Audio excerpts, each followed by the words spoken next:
You're listening to the Dr. Shoup Show, continuing the conversation day and night at ddsradio.com. Here's Dr. Randy Shoup. You've been selected for a mission of the utmost importance. What mission? Save the world. Listening to the Dr. Randy Shoup Show. I am your host, Dr. Randy Shoup, and we're in Dental School 101. We're sitting in class and we're talking about chewing gum. One of the things you may or may not know, chewing gum, or the substances that we use as chewing gum, have been around. Mankind has been chewing gum for, archaeologists tell us, anywhere from 5 to 9,000 years ago. Humans started creating things that you can chew. Most of it was tree sap. In Finland, they found archaeological evidence of these gum samples that were made from birch bark resin. These what they're called Neolithic people, the kind of Cro-Magnon and the Neanderthals and so forth. They think they fixed tools with a lot of these glues and resins. We know in the Middle East they chewed this thing called mastic, which in North America they chewed spruce tree sap. And the Mayans and the Aztecs created this sort of a gummy substance called chicle that they chewed. Now, the thing about all of these gums is, here's the best part, they were all completely organic. They were all completely natural. And when you put these things in your mouth and chewed them, they ultimately dissolved. They ultimately went away. They ultimately disappeared.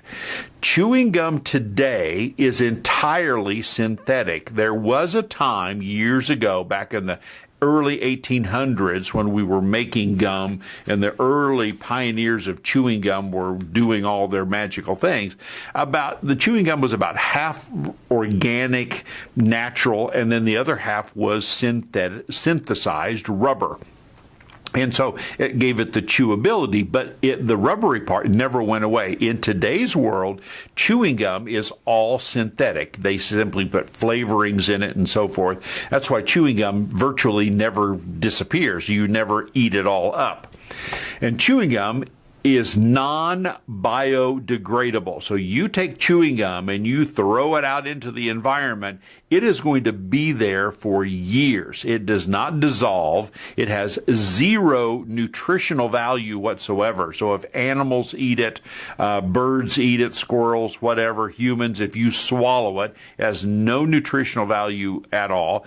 If you swallow chewing gum, it will go completely through your system and come out the other end virtually intact. And so there's no way of getting rid of it. So it is a massive disposal problem.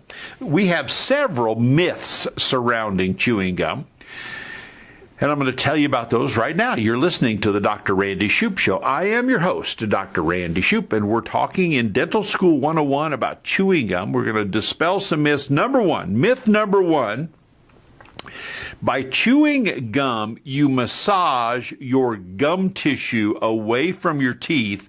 Therefore, it creates periodontal disease and food trapping between your tooth and your gums. Common myth, absolutely false. There's no data, no evidence, nothing that supports that at all. So there isn't any deleterious effect to your oral cavity by chewing gum. Myth number two, chewing gum builds up your facial muscles and causes you to have a distorted facial feature. Myth number two is also false. What we know is that the act of chewing really does not exercise the masseter muscles, temporalis muscles very much at all. It's also almost a very, very benign or isometric exercise. Now, when we hunker down and grind our teeth together, when we do clenching of our teeth together, those are really strong isometric exercises. Yes, you will build muscle mass in your jaw muscles by doing that. But by chewing gum, Absolutely not. Sorry, that's a myth. Third myth is that it causes people to have temporomandibular joint dysfunction, TMJ issues. It really doesn't cause TMJ issues. What happens is if you have TMJ issues, the constant opening and closing, exercising, moving your lower jaw around will aggravate an existing TMJ problem. It won't cause one. So all three of those myths are absolutely, totally false. You're listening to the Dr. Randy Shoup Show. I'm your host, Dr. Randy Shoup, and we are talking about chewing gum and all the different things that chewing gum can do for you. You know, every week I do my absolute very best to bring you really this cutting edge information. All of this is we put together insider information, better consumer information from you, but we can't get every absolutely little itsy bitsy teeny weeny piece on the air. So we want you to go to ddsradio.com. You have to check out with the little tab that says must read, and then there'll be a massive amount, tons of additional information and articles for you to peruse. And yes, I'm sorry, you may actually have to exercise your eyeballs and read them, but that's okay. They're there as a library, as a resource for you. So go to the website at ddsradio.com, click on that must read tab, and the whole world will open up, including more information about chewing gum. Now, there are some very beneficial uses for chewing gum. Number one, pharmaceutical delivery systems. We know about Nicorette. Nicorette chewing gum works very well, very effective delivery system using chewing gum.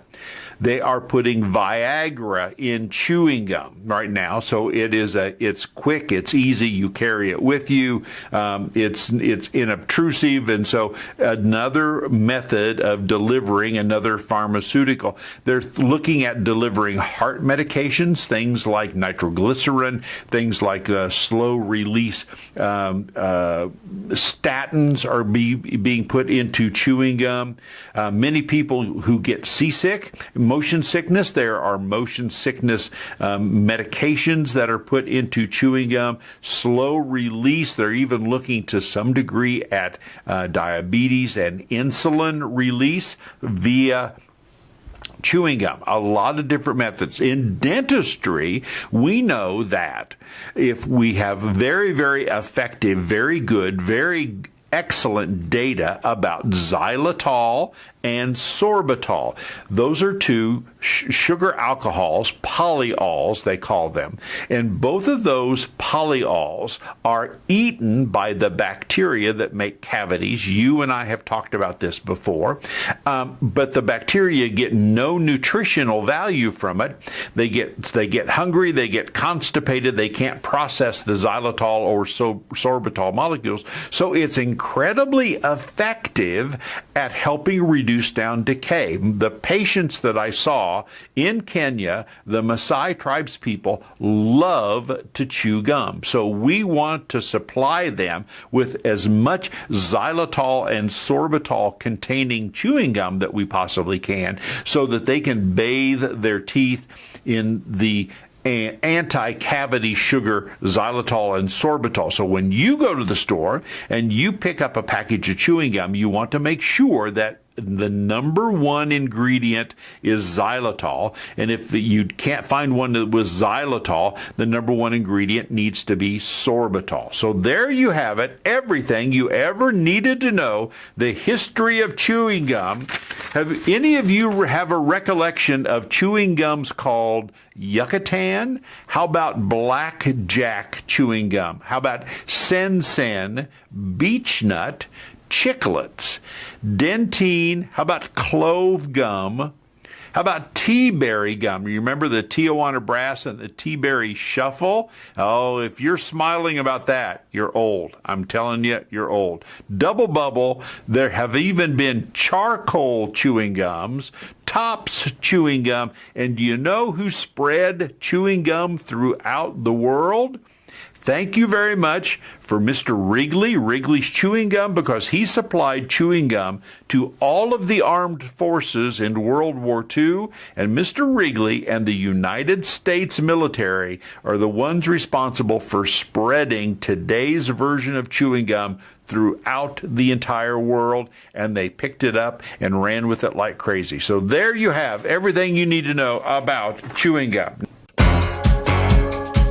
You're listening to The Dr. Shoup Show. Exclusive insider info, audio, and video is online now at ddsradio.com.